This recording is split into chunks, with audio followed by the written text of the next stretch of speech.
Hey awesome friends, welcome back to the channel. I am Awesome Danny and today we're going to talk about a wireless set of earbuds. Wrong side. These are the Earfree i5s from Roseselsa?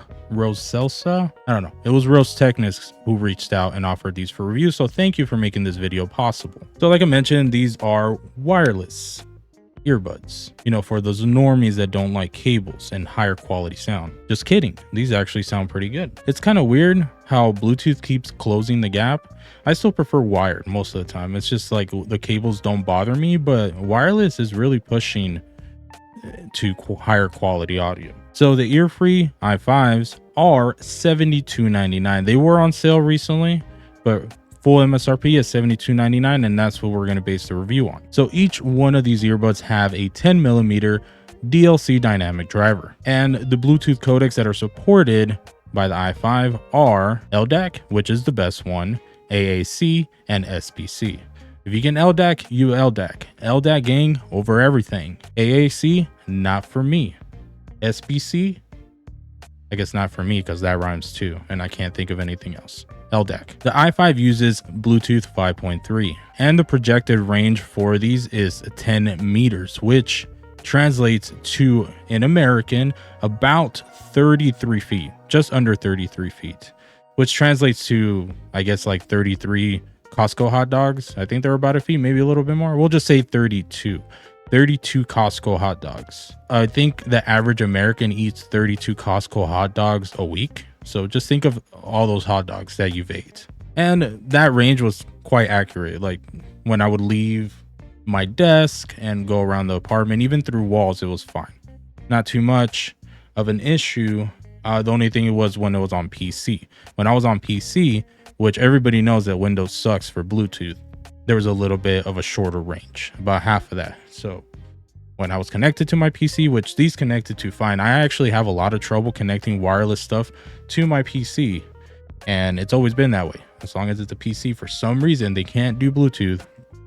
These ones were actually a little bit easier than most. So each earphone has a 40 milliamp hour battery, which they claim about 10 hours of use, and then the case itself has a 500 milliamp hour battery, which they claim 50 hours, which was about accurate. I would use them for about an hour and it would burn maybe 8%, 10%, depending on how loud I was listening. And that was with LDAC too. So that's actually pretty good. Usually the projections are always for the highest efficiency codec, but with LDAC, it was around there. I think one time I got like 12% in 1 hour, but I was probably blasting it while cooking and stuff. Total charge time is projected at about an hour. I never really depleted these, so I didn't notice that. It just felt like they charged pretty quick. I would like plug it in for a bit and I'll get plenty of time for use in that day, and then I'll plug it in again if I felt like I needed to. It just never felt like it ran low. IPX5 water resistance rating on this set, so some splashes, sweat, whatever, rain, just don't submerge these in water. There is a game mode option to reduce latency. I barely noticed a difference. It was pretty similar to just regular connection, so I didn't bother, but these were actually decent for mobile gaming. So when I'm on my Steam Deck or on my phone or anything like that, these were nice. They're fine. I usually use wireless earbuds for any type of mobile gaming. We do have, other than just the regular normal mode, we do have a couple of other listening modes. We have active noise cancellation, we have wind reduction, so like if there's wind noise, it can help reduce that, and we have transparency. This is one of the better transparency modes in some of the wireless stuff I've tried. I usually don't like transparency mode because it feels like it just amplifies stuff that I don't want to hear, and then it kind of just okay with vocals. Like if somebody's talking to me, they kind of come through, but then like I'm always hearing the fan or the AC or anything like that, kind of just amplifies those. So this one did a little bit better job. It didn't amplify them as much, and like people's speech was fine. Wind noise reduction was okay. It's hard to compare to anything else because I don't have anything else yet that also had wind noise reduction, but these did okay. But it was like you can just go to normal mode if you don't want to hear wind. But like if you needed, I guess, some transparency, but with wind noise reduction, it would be these. And then the ANC mode, which was surprising. It actually did an okay job. It really cut stuff out, and then along with music being played and then the ear tips that are on these, it was good. There is an option for a better set of foam tips that are supposed to be better isolating.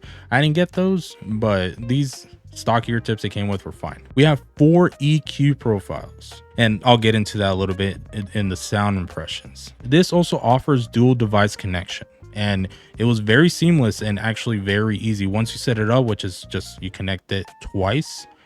Whenever one of the channels is active, it takes priority. So like I connected it to my PC and to my phone, so when I would play audio on the PC, it was connected there, and then I would just like, you know, pause my YouTube video or whatever, or turn on Apple Music on my phone and then start playing there, and it would just swap over to my phone.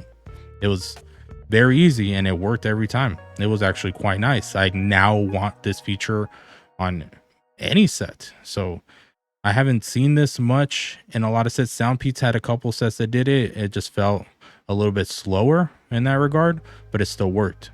These were just a lot quicker and worked perfectly every time. You do have touch controls on the earbuds themselves. On the app, you can actually adjust what those touch controls do. Stock controls, and then you can customize them. You also have the option to turn on in-ear detection, which a lot of sets don't have.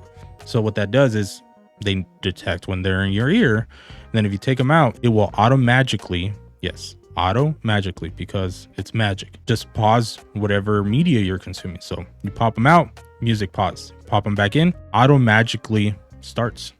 It's really nice. We won't over the specs. I just want to go over my experience with these and then also sound impressions. So basically, how was it living with the i5s?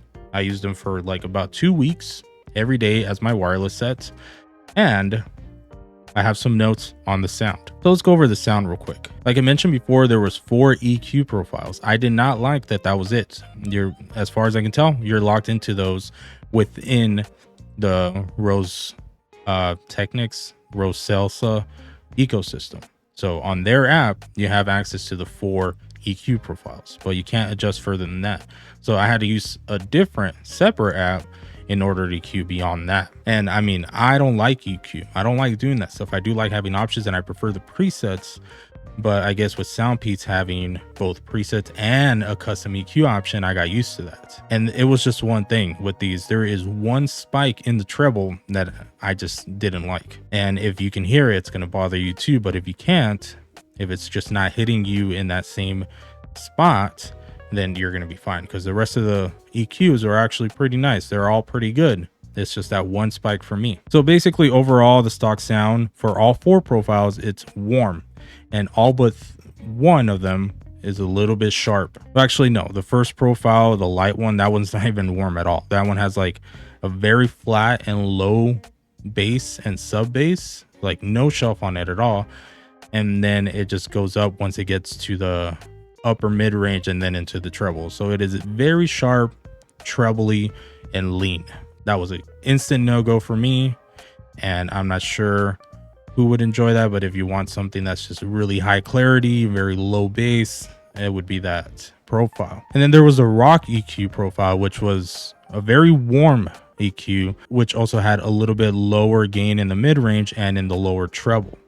It still had that little spike in the upper treble, but overall was fine. It was just warmer. Not my usual preference. I don't like very warm, low energy type of tunings, but that one would be something that some of you guys would probably prefer.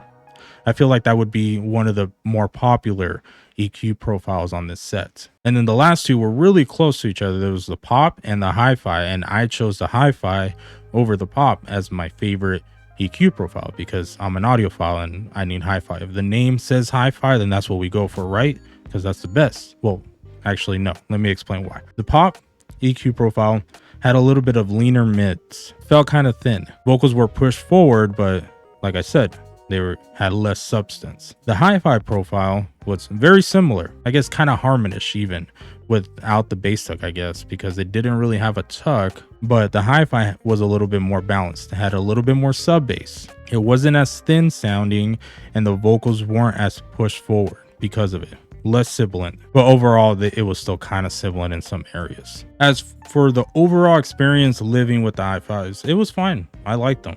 Like I mentioned, the main issue was just that little spike in the treble, but for somebody like me that has, you know, a little bit more experience EQing than the average person, I'm still not really into EQ. I don't like to EQ. I feel like most people would just be able to just pop on one of the EQ profiles and go on with their lives, even if they go that far. Some people might just be able to put these on and enjoy them right out of the box. You see, some people tend to let themselves be happy, unlike us audiophiles that just never accept happiness. But build is good. It was really weird because the case is built very well. It's an aluminum and it looks really nice, but then the earbuds themselves are kind of just plain and plastic. They look a little bit less refined and it's just weird. It was a really stark contrast between the two. They feel fine, they're sturdy, well, like they feel like a singular piece, so no issues there. On build feel, it looks a little bit off. Connections, never had an issue with them. There's sometimes some sets come through and I struggle with connections, and sometimes I have to update the firmware or anything. These are just fine right out of the box, connected to everything. All my phones, all my mobile devices. Battery life also was quite impressive. So, it actually did a good job because I would use them all day and not really feel like I needed to charge them. So I would go like 2 or 3 days before charging them, because every time I'd be done, throw them in the case, they take some juice out of the case, and then I'd be able to use them again. And then once the case, I felt like it was low and the little light would turn, I think it was yellow, I was like, oh, I'll just plug them in, and I wouldn't even plug them in that long, so it's fine. Really easy to live with set, really good build. Even though the looks weren't there on the earbuds, there was a lot of good features on here. There's a lot of features on this set. Under $100, that's pretty good. So as for the rec rating, I give these a solid 2. Really good set to look for on a sale, like for example, like there was recently. Even the MSRP is not that bad. I'll go ahead and leave a link in the description for you guys. Thank you for tuning in. Please consider liking and subscribing, and until next time, you stay awesome, friends. Bye.